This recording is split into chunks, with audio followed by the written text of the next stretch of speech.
Kolkata park স্ট্রিটের মঙ্গলবার 11টার সময় বন্ধ রেস্টুরেন্ট। আগুন লাগে, সাদা ধোঁয়ায় ঢেকে গেছে গোটা এলাকা। ঘটনাস্থলে রয়েছে দমকলের 19টি ইঞ্জিন।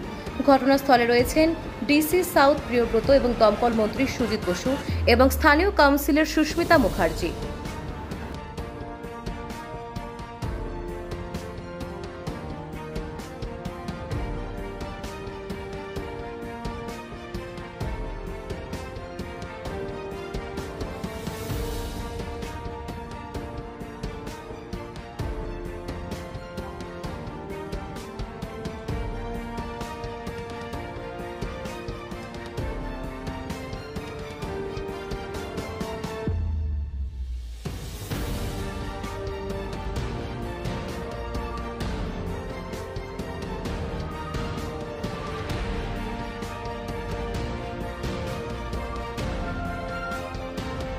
RPTV news Bangla.